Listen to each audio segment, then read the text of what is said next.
Students left in a lurch as GED high school equivalency test comes to an end. Migrant workers across the country call for equal rights and status. Rights groups are criticizing a deal between the EU and Egypt to stop migrant flows. Democratic Republic of Congo lifts moratorium on the death penalty, and Niger ends military cooperation with the United States. Good morning. It's Monday, March 18th. I'm Nora, coming to you from the nation's fake capital. The fake nation's real capital, Ottawa, Ontario. Here are your headlines.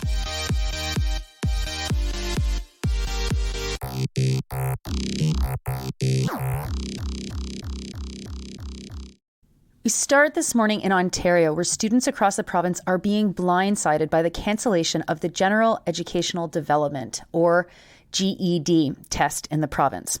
The GED test gives adults the opportunity to receive a high school equivalent certificate. It's an opportunity for people who couldn't go to high school or complete high school for whatever reason. It gives them a chance at getting a job or to go to college. The company behind the test is ending the service in Canada by March 31st. This means that anyone who wants to take it will have to try and book the test before that deadline, something people in Ontario are having trouble doing, according to CBC News. The company announced that it would be ending its service in Canada last summer, which meant that provinces had to create alternatives. When asked about what Ontario would do to replace the test, Education Minister Stephen Lecce said he would look into the program that Alberta created to replace the GED, called the Canadian Adult Education Credential, as a possible model. In the meantime, people who aren't able to book a GED test before the deadline are being left without an alternative and with additional barriers to getting a high school diploma equivalent. Now, it is wild that the province doesn't have its own public delivery of a GED service for people that didn't finish high school. It's actually unbelievable if you think about it. And for a private company to be the one giving out the GED and them canceling it in Ontario being like, what are we supposed to do about that? It's actually wild. This has implications not only for people that didn't finish high school, has implications for people in prisons who are, studying often to finish their high school equivalency. Unbelievable, unsurprising, but what a disaster. Next, cities all across the country over the past weekend had protests as part of what organizers are calling the Migrant Spring.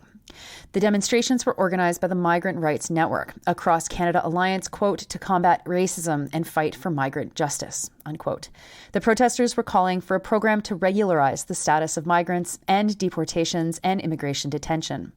Immigration Minister Mark Miller had promised late last year that such a program would be delivered this spring. Speaking to CTV News Atlantic's Avery McRae, Niger Savaria, who is a member of the Migrant Workers Alliance for Change in New Brunswick, said they hope that an announcement will come this week before the House of Commons rises for 2 weeks.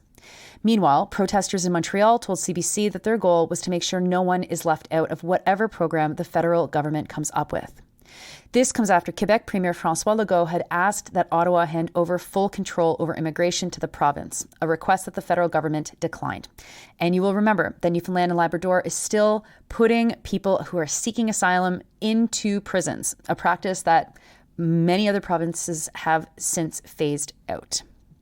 Now, staying on the migrant crisis, but going overseas, the European Union is continuing with its efforts to externalize its borders to Africa in an attempt to stop the flow of migrants.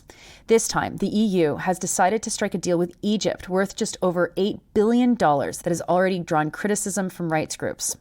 The package includes funding for investments, grants, and funds to directly deal with migrant management. Egypt is home to 9 million migrants, including 480,000 people who've arrived from Sudan over the past year. In recent months, islands across the Mediterranean have seen a rise in migrant crossings, including many that have come from Egypt. The country is currently facing an economic crisis, and the instability has European governments worried about the wider region. The deal with the EU also comes amid Israel's ongoing assault in Gaza, which has forced thousands of Palestinians into Rafah on the border with Egypt.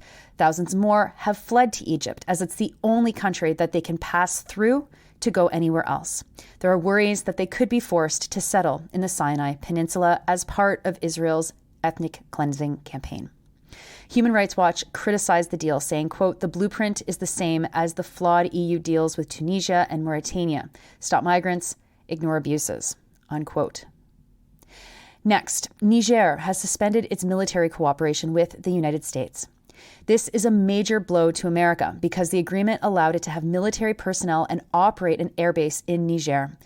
This served as a mechanism for the United States to be able to target various groups like ISIS and Al-Qaeda affiliates in the Sahel region. The decision came after U.S. officials visited the country to discuss a possible democratic transition. Recall that Niger is currently being led by a junta. The military in Niger carried out a coup last summer, arresting President Mohamed Bazoum, and they've been in control of the country ever since. And since they've been in control, they've also kicked out French and other European forces. They've been accused by the U.S. of partnering with Russia and Iran on quote-unquote secret deals. And finally, to the Democratic Republic of Congo, where the government has lifted a moratorium on the death penalty. The country had introduced the moratorium back in the year 2000, but lifted it because of increased treachery and espionage as a result of the ongoing armed conflict, according to documents viewed by Reuters.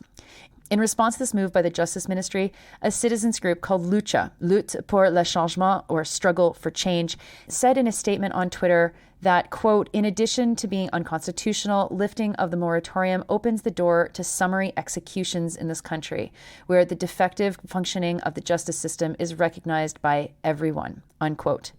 2 provinces in the east of the country on the border with Rwanda have been in a state of siege since 2021, where the M23 rebel group has intensified its fighting with army forces.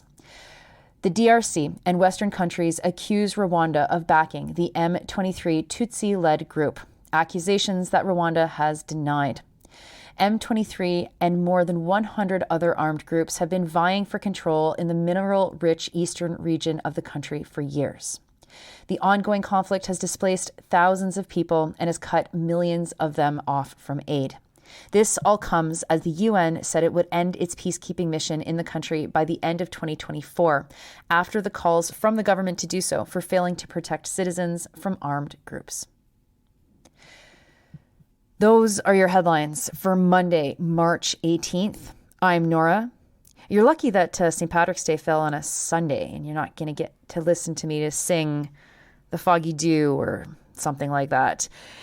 You are listening to this podcast at sandynora.com, on the Real News Network podcast feed, or anywhere you get your podcasts. I hope you have a wonderful Monday. You know, I'm in Ottawa for a big announcement today, so check out the news. Maybe you'll see me on there. I'm not going to use the Daily News to talk about that. That would be unethical, and I am not an unethical person. And so, you know what? I'll talk to you tomorrow when I'll be back home.